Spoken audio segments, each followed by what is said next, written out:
So good evening, guys. Welcome to Appalachia's Homestead. Welcome back to the farm. Welcome back to the channel. Happy early 4th of July, you rebels. Have you lost that fire yet? I hope not. Your grandfathers are whispering to you. That's all I'm going to say about that. But welcome back to the channel. Guys, are you burning up or what? Today, we hit 95. Now, I know you guys that live out in the deserts and wherever, and you're like 127,000. That's why I don't live where you live.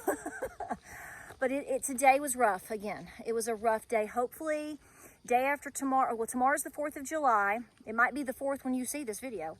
But by Friday, we are supposed to get some rain Friday and then Monday, Tuesday. We are so praying for that. It was a tough day. I will tell you, we worked outside until 1 p.m. and we pushed it, and then we stopped.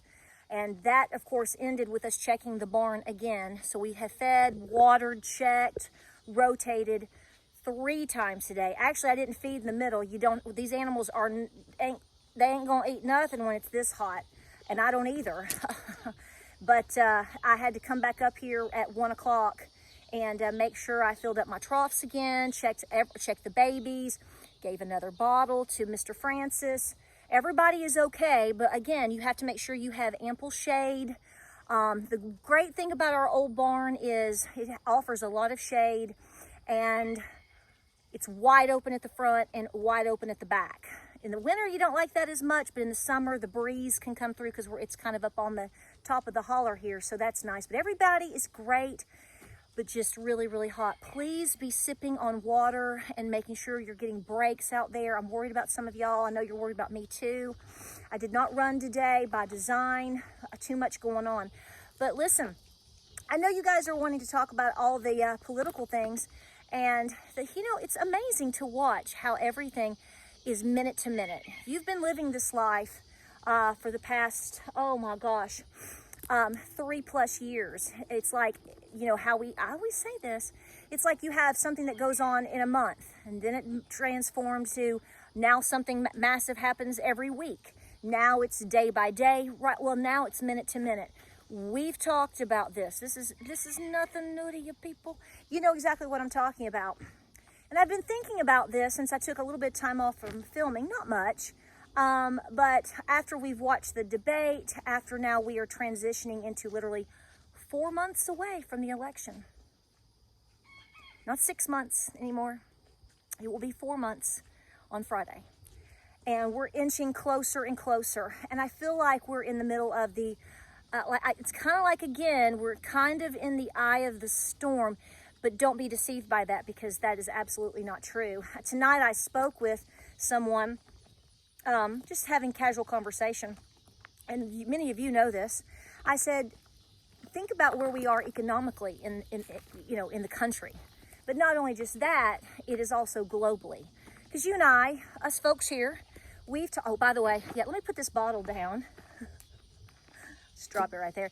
And then look here. This is what Tweety does almost every day right now. She has her own spot, her own place with fresh bedding. She was trying to lay an egg earlier at 1 o'clock, so I kind of put some fresh bedding underneath her. And look what she gave me. That good old girl. Love that girl. So I'll set it down so I don't have to hold it the whole time. But here's the thing. We were talking today, and you should know this. If you don't, think about it for a minute. When you're comparing what we're living through right now, and people want to argue and say that we're not in a recession, or definitely not on the edge of a depression. I know I'm sweating, y'all. I'm sorry. It's going to be awful, and I can't change it. Take away the credit cards and take away the EBT cards. Take them away. If you took those away right now, if everybody woke up tomorrow morning and realized they didn't have those things, would we be then in a depression? How do you think that how does today's numbers, the real ones, compare to 1932, 1933? And a lot of people say, oh, we're nothing like that. Really? You think? It's really not a fair comparison now, is it? I'm coming back to this because I want you to think about it. You need to be preparing, absolutely. And there's 2 stories that are going to be in this video. Number 1 is about you preparing financially. but also I'm going to be going back to talking about how you need to be preparing in terms of your physical fitness and your self-defense. You have to do what works best for you, folks, okay? And be healthy about it, be smart about it. But you've got to take it very serious. Let me tell you something. I'm going to paraphrase the story. I got a message day before yesterday, 2 days ago, from someone. She's a follower of the channel. I'm not going to go into too many specifics because I want to protect her identity. And she lives up north. I think I can say this much. Her name is Lisa, and she lives in New Hampshire. New Hampshire's a smaller state, but I think we can just leave it at that. She wrote to me because she wanted to tell me, well, she was so super sweet. She has a homestead, and she was talking about, talking about Cochise, and it was super sweet. But then she said, I have something to tell you. She took her boys to the beach up there. I mean, I'm assuming they're getting some pretty warm weather now, obviously, so they go to the beach, right? And they went to, I think she said her sons are 10 and 12. And they went to the beach, and like they were in a crowded area, like a boardwalk area. I've never been to New Hampshire, so I don't know. But that's basically the way it's described. And when they were coming, after the day was done or whatever, and they were coming back, and they were walking through a busy area, she noticed that she was being surrounded, if you will, and kind of separated from her boys. She was being isolated by 4, and I'm going to say exactly what she said, 4 Middle Eastern men. And one of them grabbed her by the arm, grabbed her by the wrist. And she said she went into mode. She knew how to scream. She knew how to get out of that. She said it went really fast. She said it was very obvious that instantly when they figured out that she wasn't going to be played with, it's like they all scattered and backed away into the crowd.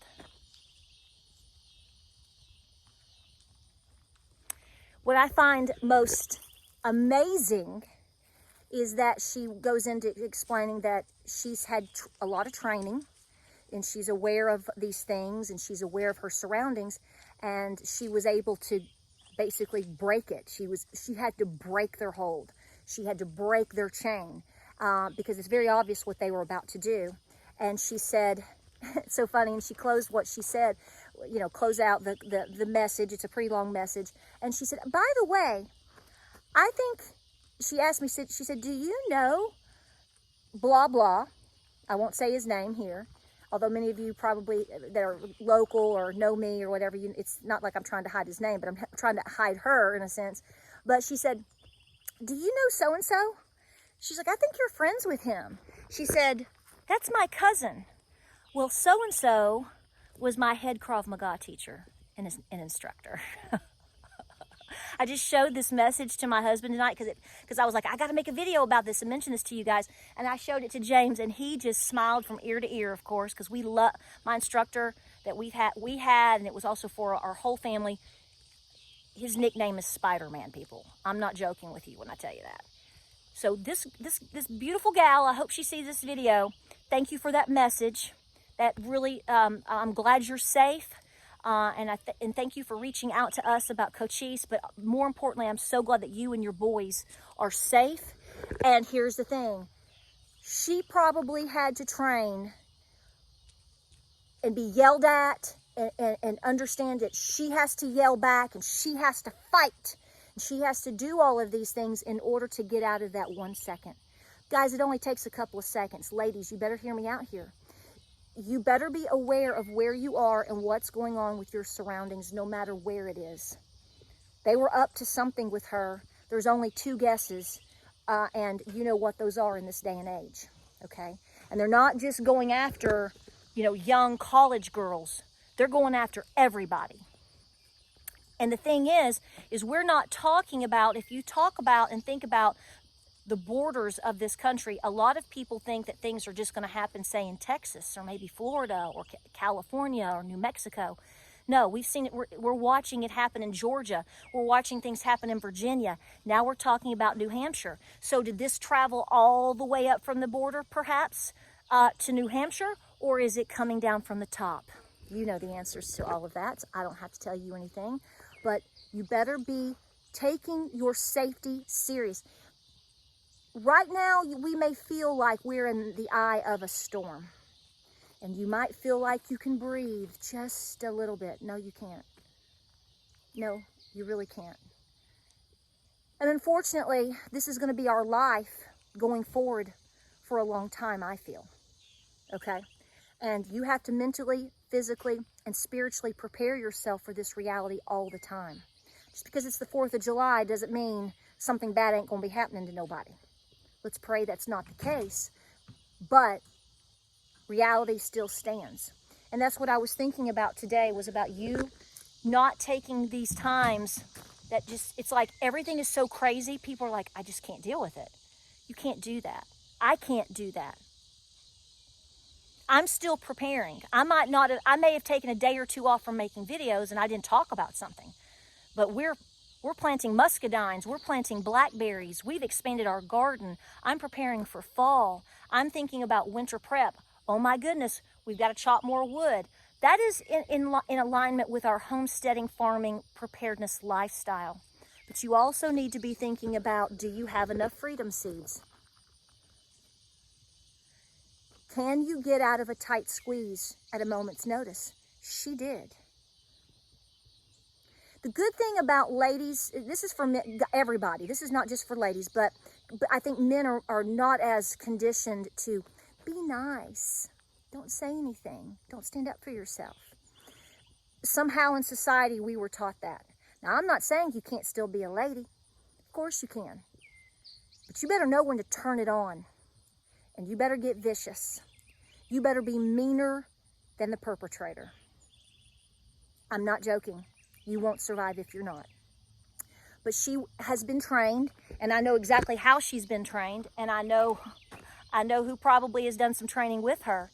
And it takes weeks after week, training after training, lesson after lesson to condition you to, it's just automatic that you react instantly. They're not going to play nice with you. They're not going to ask you what you think. They're not going to tell you what they're going to do. By the time you realize you should be doing something, it may be too late for you. Is that doomsday? No, it happens every single day in this country. Every single day. Don't be in the percentage that does nothing and gets taken. Please take this serious. But in alignment with everything that we've been talking about, I want to tell you right now, I don't know how this election is going to go. You don't either. You don't have a clue. We all have guesses and I have assumptions. And I have ideas of, if this happens, it's going to be this. If this happens, it's going to be that.